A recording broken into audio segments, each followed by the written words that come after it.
नमस्कार मित्रांनो, घरोघरी मातीच्या चुली या मालिकेच्या येणाऱ्या काही भागांमध्ये आपल्याला जबरदस्त असा ट्विस्ट पाहायला मिळणार आहे।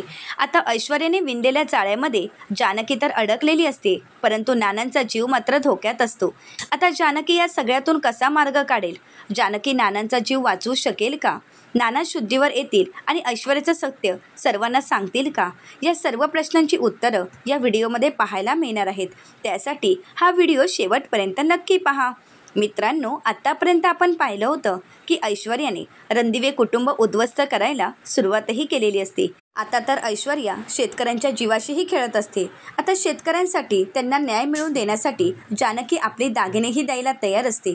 आता दागिने द्यायचे म्हणून सावकारांना घरी बोलवण्यात आलेलं असतं। आता नेहमीचेच पारीक काका घरी आलेले असतात। त्यावेळी ऐश्वर्या त्यांना म्हणू लागते की तुम्ही एकदा दागिन्यांची पारखच करून घ्या। तर पारीक काका म्हणू लागतात, परंतु त्याची काहीच गरज नाही, कारण कित्येक वर्षाचे संबंध आहेत। तर ऐश्वर्या म्हणते तरीसुद्धा, कारण दागिने ही खूप महत्त्वाची गोष्ट आहे। आता पारीक काका म्हणतात की हो, तुम्ही बोलत आहात ते अगदी योग्य आहे आणि म्हणूनच एकदा त्याची पारख करून घेणं हे खूप गरजेचं आहे, असं म्हणत आता त्या दागिन्यांची पारख करतात। परंतु त्यावेळी मात्र ते दागिने खोटे निघतात। आता मात्र सर्वांनाच धक्का बसतो। तर पारीक काका ऋषिकेश आणि जानकीला म्हणतात की आजपर्यंत असं कधीही घडलं नव्हतं, परंतु आज तुम्ही जे काही केलं आहे त्यामुळे आपले संबंध तुटले आहेत, असं म्हणून ते निघून जातात। आता मात्र ऋषिकेश आणि जानकीला धक्का बसतो, कारण काही करून शेतकऱ्यांचे पैसे देण्यासाठी ऋषिकेश आणि जानकी प्रयत्न करत असतात। परंतु आता ऐश्वर्याने या सगळ्यावर पाणी फिरवलेलं असतं। परंतु सर्वांच्या समोर आता एकच प्रश्न उपस्थित असतो, तो म्हणजे हे खोटे दागिने। आता हे खोटे दागिने जानकीजवळ होते, त्यामुळे सर्वच जण जानकीकडे पाहू लागतात। आता जानकी सुमित्राताईंना म्हणते, आई, तुमचा तरी माझ्यावर विश्वास आहे ना? अहो, मी असं खरंच काही केलं नाही। परंतु सुमित्राताई जानकीला म्हणतात, जानकी, अगं आत्तापर्यंत तू मला वाटायचीस की तू खरंच खूप वेगळी मुलगी आहेस आणि या घराची सून म्हणून तू सगळं काही नीटपणे सांभाळून घेशील, परंतु नाही जानकी, माझा गैरसमज होता। आज 4 माणसात समजत आहे की तू खरी कशी आहेस आणि आज तू असं करशील असं कधी वाटलंही नव्हतं। जानकी, अगं तुला हे दागिने द्यायचेच नव्हते, मग ही नाटकं का केलीस, कशासाठी? परंतु जानकी मात्र काहीच बोलत नसते, कारण जानकीच्या हातामध्ये कुठलाही पुरावा नसतो आणि म्हणूनच सगळं काही जानकी निमूटपणे सहन करत असते। आता सुमित्राताई जानकीला बोलत असताना ऐश्वर्याला मात्र खूप आनंद झालेला असतो, कारण ऐश्वर्याच्या प्लॅनप्रमाणे सगळं काही होत असतं। आता जानकीच्या मनात विचार असतो, तो फक्त शेतकऱ्यांचा। आता ऋषिकेश आणि जानकी विचार करू लागतात की काय करावं आणि शेतकऱ्यांचे पैसे कसे द्यावेत। आता ऋषिकेश जानकीला म्हणतो, परंतु जानकी, हे सगळं काही कसं घडलं आहे? जानकी म्हणते, ऋषिकेश, मला खात्री आहे की हे सगळं काही ऐश्वर्यानेच केलं आहे।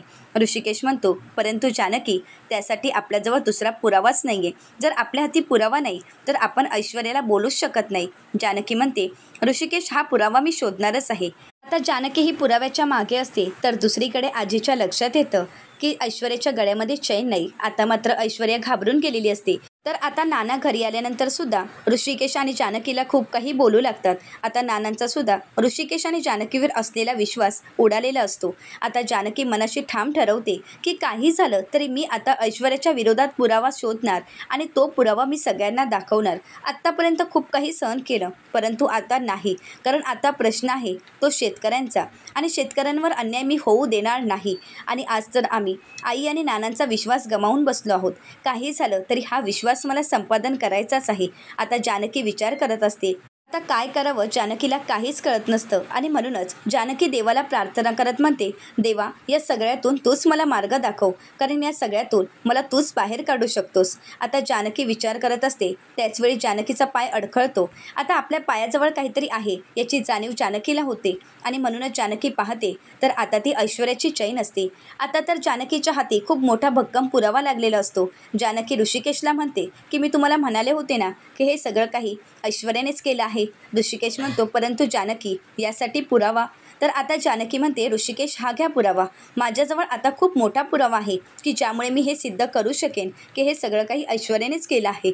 तर आता ऋषिकेश म्हणतो, परंतु जानकी, आपल्यावर कोणी विश्वास ठेवेल का? जानकी म्हणते की हो, मला माहीत आहे की आई सहजासहजी आपल्यावर विश्वास ठेवणार नाहीत, कारण आता ऐश्वर्याने आईच्या मनामध्ये आपल्याबद्दलचा एवढा तिरस्कार निर्माण केला आहे की आपल्यावर आई विश्वास ठेवणं किंवा आपलं ऐकून घेणंच खूप कठीण आहे।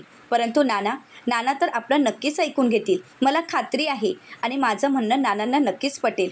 आता जानकी नानांना आपल्या रूममध्ये बोलावून घेते. आता नाना हे जानकीला म्हणतात, जानकी, आपलं हे घर उद्ध्वस्त करण्यात आणि आपलं हे घर विखुरलं जात आहे, त्याला कोण जबाबदार आहे जानकी? मला हे सगळं काही पाहवत नाही.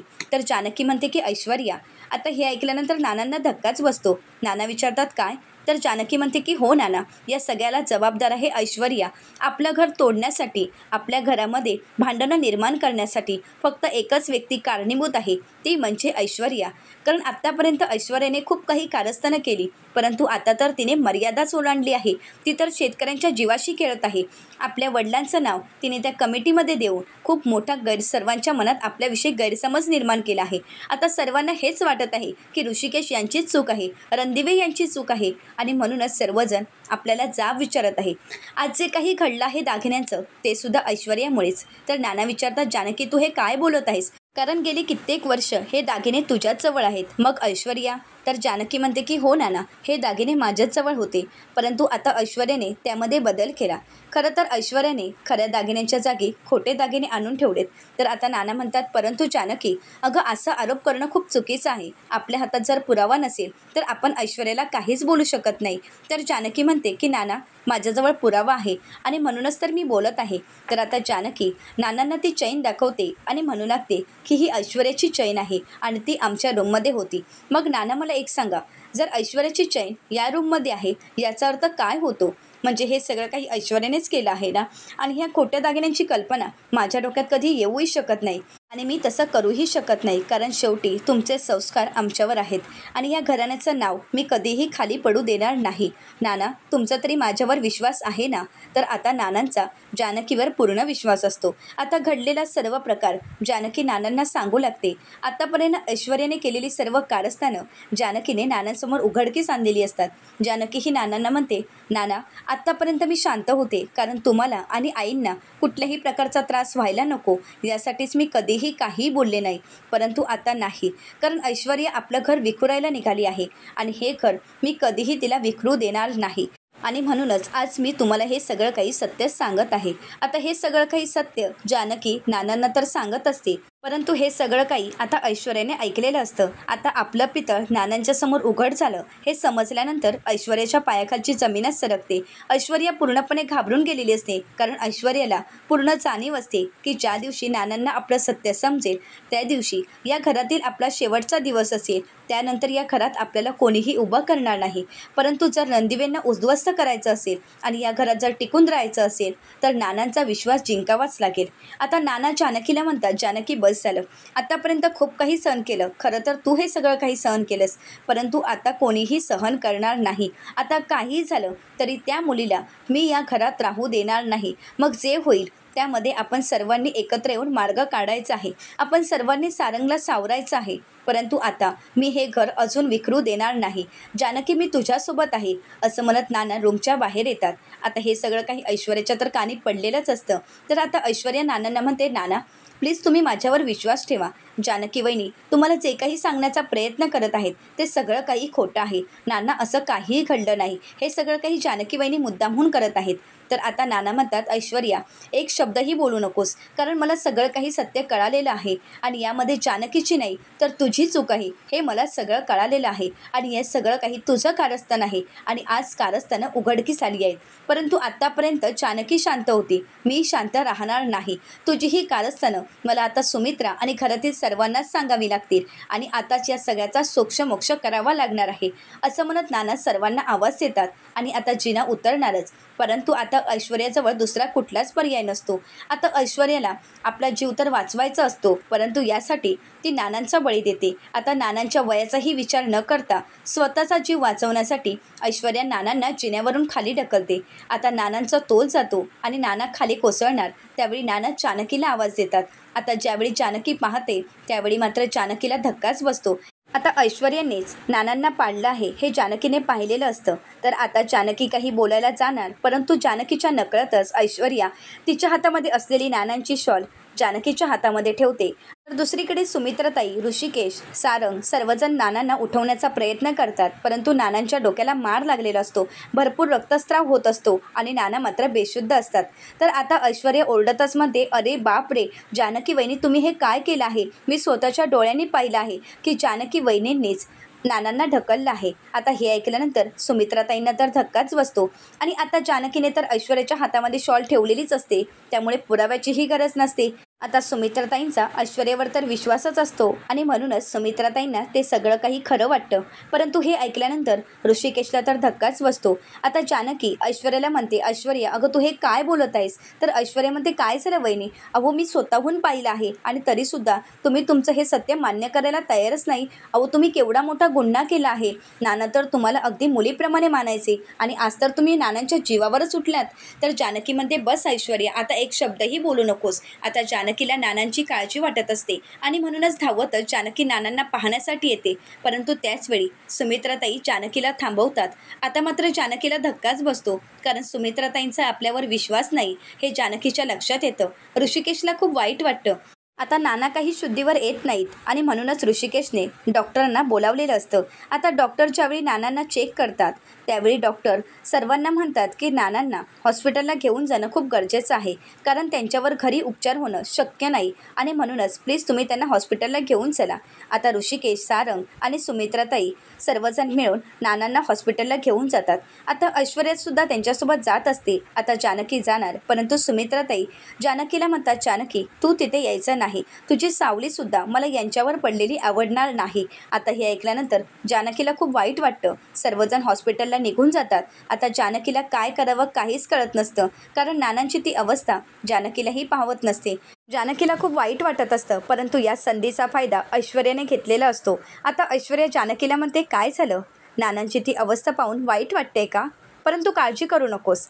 आता नाना कोणाला काहीही सांगू शकत नाहीत आणि हो, तू मला घराबाहेर काढायला निघाली होतीस ना, परंतु आता मी नाही तर तू या घराबाहेर जाणार आहेस. खरं तर पुढील 2 दिवसात या घरातील सर्वजण तुला धक्के मारून घराबाहेर काढतील. असं म्हणत आता ऐश्वर्या जानकीवर हसू लागते. तर जानकी ऐश्वर्याला प्रतिउत्तर करत म्हणते, 24 तास, फक्त 24 तास. या पुढील 24 तासात मी जर तुझं सत्य सर्वांसमोर नाही आणलं तर नावाची जानकी ऋषिकेश रणदिवे नाही. तर ऐश्वर्या म्हणते, ते तू कधीही करू शकत नाही. तर जानकी म्हणते, ऐश्वर्या तुला काय वाटलं मी काहीच करू शकत नाही का? परंतु आता बघ, मी तुला चॅलेंज देते की पुढच्या 24 तासात मी तुझं सत्य सर्वांसमोर आणणार आहे. आता मात्र ऐश्वर्या घाबरून गेलेली असते, कारण ऐश्वर्याला तर माहीतच असतं जानकीने एखादी गोष्ट मनाशी ठरवली तर मग ती पूर्णत्वास नेण्यापर्यंत जानकी काही शांत बसणार नाही. तर दुसरीकडे नानांची परिस्थिती खूप क्रिटिकल असते. डॉक्टर म्हणू लागतात पुढच्या 24 तासात ते जर शुद्धीवर नाही आलेत तर खरंच त्यांच्यावर उपचार करणं खूप कठीण होणार आहे. खरं तर ते औषध उपचारांना प्रतिसाद देतच नाही आहेत आणि त्यांनी प्रतिसाद देणं खूप महत्त्वाचं आहे. हे सर्व ऐकून घरातील सर्वांनाच धक्का बसतो. तर जानकी ही ऋषिकेशला नानांची तब्येत कशी आहे हे विचारण्यासाठी फोन करते. आता घडलेला सर्व प्रकार ऋषिकेश जानकीला सांगू लागतो. आता हे ऐकल्यानंतर जानकीलाही धक्का बसतो, कारण जानकीसाठी महत्त्वाचा असतो तो म्हणजे नानांचा जीव. आता जानकीला काय करावं काहीच कळत नाही. आता जानकीला नानांना पाहायला जायचं असतं, परंतु तेही ती करू शकत नाही आणि म्हणूनच आता जानकीजवळ शेवटचा पर्याय असतो तो म्हणजे देवाचा धावा. आता जानकी अन्नपानाचा त्याग करते आणि अनवाणी पायानेच देवी आईच्या मंदिरामध्ये येते. आता जानकी घंटानाद करत देवी आईला जाब विचारत म्हणते, देवी आई हाच का तुझ्या दारात मिळतो तो न्याय? अगं आत्तापर्यंत तू माझ्यावर किती अन्याय केला आहेस हे चांगलंच तुला माहीत आहे. अगं माझा जन्म झाला तेव्हाच तर तू माझ्या आईबाबांना हिरावून घेतलंस, तर त्यानंतर आईबाबा म्हणजे काय असतं हे मला कधी कळालंच नाही. परंतु ज्यावेळी रणदिवे कुटुंबामध्ये मी लग्न करून गेले त्यावेळी आईबाबांची माया काय असते हे मला कळालं आहे. आईंनी मला आईचं प्रेम दिलं तर नानांनी मला बाबांचं प्रेम दिलं, परंतु आज तेही तुला पाहवत नाही आहे का? आज पुन्हा एकदा तू माझी परीक्षा घ्यायचीच ठरवली आहेस का? अगं इतकी वर्ष तू माझी परीक्षा घेतलीस, मला अनाथ केलंस, मला पोरकं केलं, परंतु आता पुन्हा एकदा तुला मला पोरकंच करायचं आहे का? अगं माझे बाबा म्हणजेच माझे नाना, माझे सासरे यांना तू माझ्यापासून कधीही हिरावून घेऊ शकत नाही. काही झालं त्यांचा जीव वाचणं हे माझ्यासाठी खूप महत्त्वाचं आहे, कारण आत्तापर्यंत त्यांनी मला कधीही सून मानलंच नाही.